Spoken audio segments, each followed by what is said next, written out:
On today's Cogni-Thrive podcast, we're going to talk a little bit about statistics about dementia, how prevalent it is, and just some of the crazy statistics there are. We're also going to talk a little bit about the importance of getting a cognitive assessment. So you're listening to the Cogni-Thrive podcast. We will be right back. Welcome to the Cogni-Thrive podcast, where we help you understand the signs of early cognitive decline and the many ways available to keep your brain healthy. Judi Pritchard is a certified cognitive coach with more than 30 years of experience, and her company, Cogni-Thrive, provides comprehensive tools to support cognitive resilience as you age. Join Judi and her husband Philip as they continue to spread the message that dementia is not definite. All right, guys, welcome into another Cogni-Thrive podcast. I'm here with Judi Pritchard. Judi, how are you today? Hi, honey. I'm good. How are you? She says honey because we are married. This is not a weird podcast. So glad you guys tuned in again. We appreciate you going on this journey with us to make the world a better place through cognitive health improvement. Did I get that right? Absolutely, because dementia is not definite. That's right, exactly. So tell us a little bit about just some of the stats around dementia and cognitive impairment. Absolutely. So across the United States, there are almost 7 million people living today with dementia. Just about all of those are over the age of 65.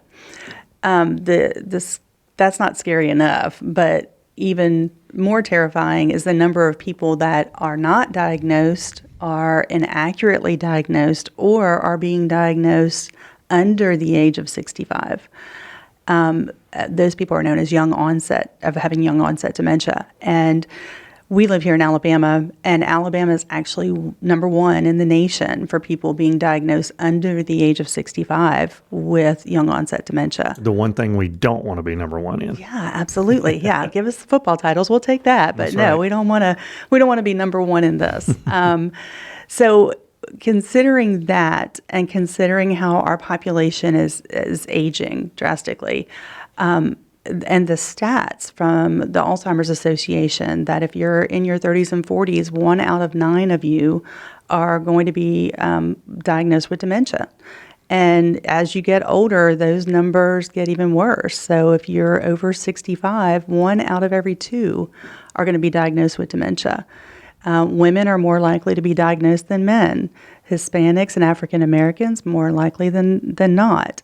And it's definitely something that, considering the numbers, considering the prevalence, and considering how we all want to live longer and have great lives, there's a lot we've got to get out as far as information of what people can do today, action items that you can do today to take care of yourself and to help your loved ones stay away from this. And I know one of the very first starting points, just like with anything, we've talked about being in a gym and going to a physical therapist. You have to get an assessment. You have to get a snapshot of where you are in this particular point of time. So I know at Cogni-Thrive, through our nonprofit arm, the Care and Thrive Foundation, we offer a cognitive assessment. So talk a little bit about the cognitive assessment and what it does, how it works, and kind of what information you're able to get from that. Okay. So first of all, we know there's no cure for dementia or Alzheimer's. And just so we're all on the same page, dementia is an umbrella term.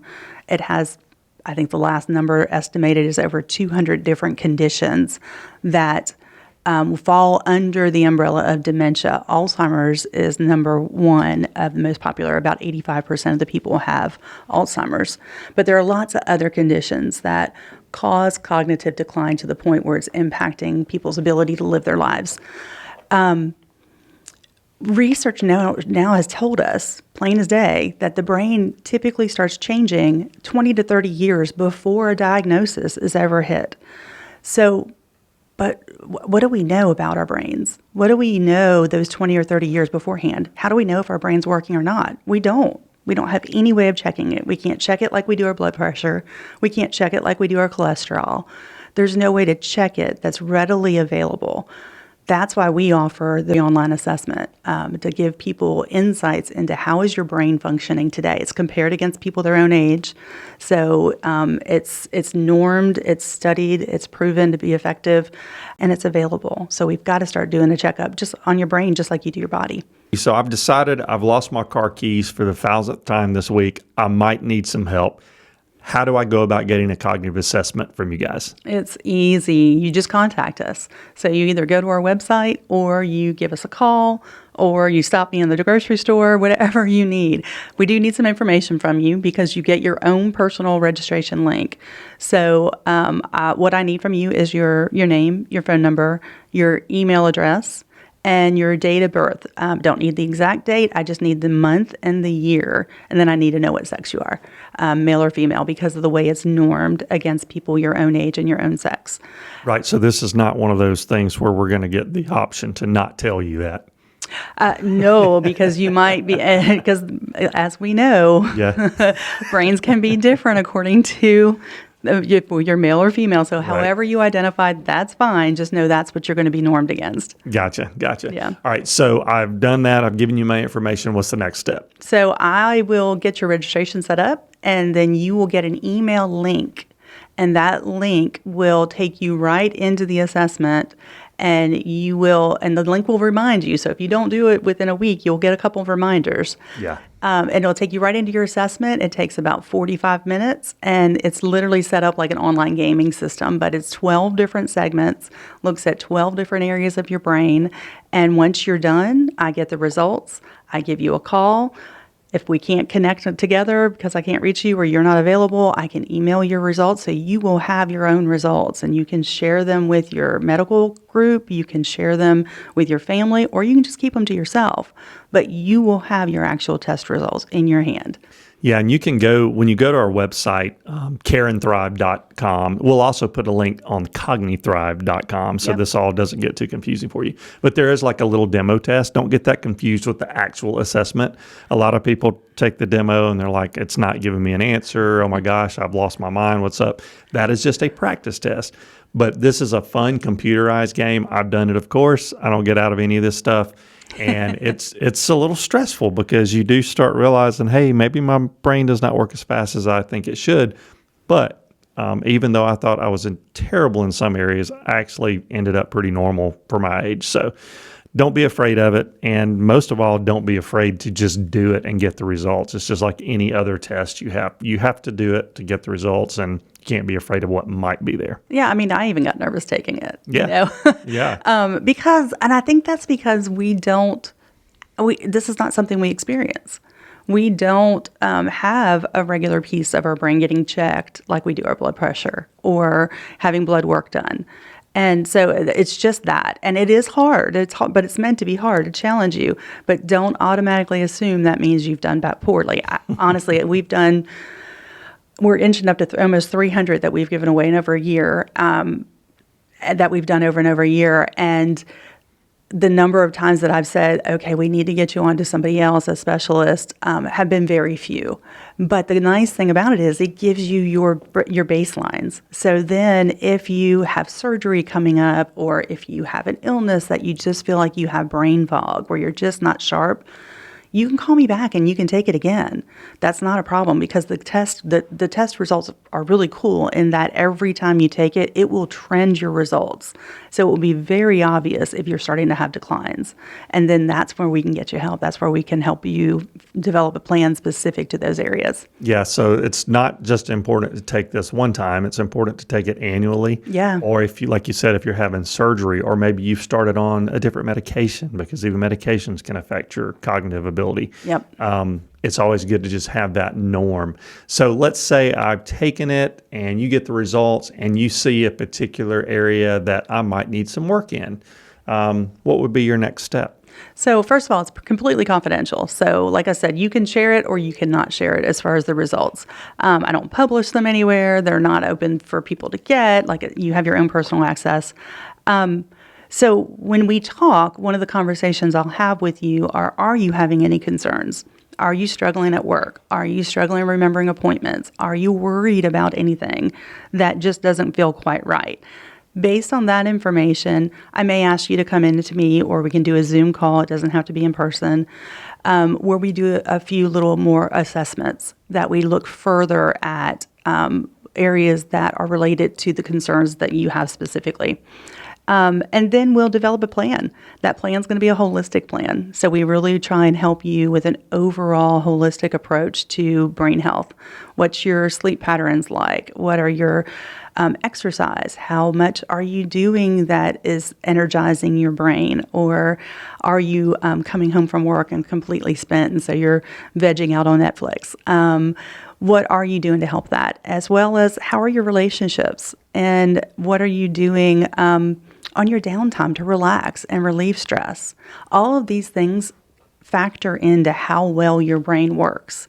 And so we look at a holistic plan to help you overall. Yeah, and you mentioned, coming home and vegging after work. That's not a bad thing sometimes. No. But if it's becoming like a routine, you might have issues going on. So how important is it for, say, a care partner, a spouse, or even a family member? How do they know if they see something going on? How do you prod that loved one along to say, you may have something else going on? How do you touch that subject? It's a tricky one because of the stigma attached to dementia. And so automatically people tend to get defensive. And it's a difficult conversation to have. And what I experience I can't tell you, every single one of the clients I've had over the last 5 years, when I ask them and we really dig into, when did you start first noticing changes? It was years before they were ever diagnosed, literally years before.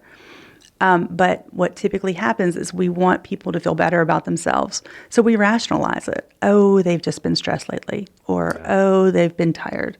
And so we don't challenge it, and we start doing more things for them, or compensating by not having so much pressure on them, or not having them do as much around the house. But that's actually the opposite thing of what you should do. Right. So have the conversations early, and have those conversations in a way that's supportive.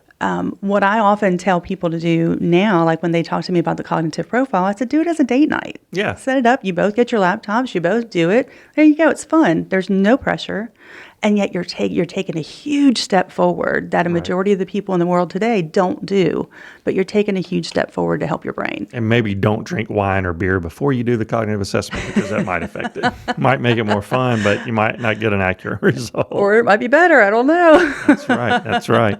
Well, obviously, Alabama here, our home state, is off the charts with some of these negative statistics, but I know you're doing your best to try and change those things. And the best thing is just from education. There's tons of stuff out there. There's all sorts of things that you have to really be careful of. There's medications. A lot of this stuff's not really proven or backed by the FDA from real hard testing. But again, there are things that people are going to try. And most of us as Americans especially want to just take a pill.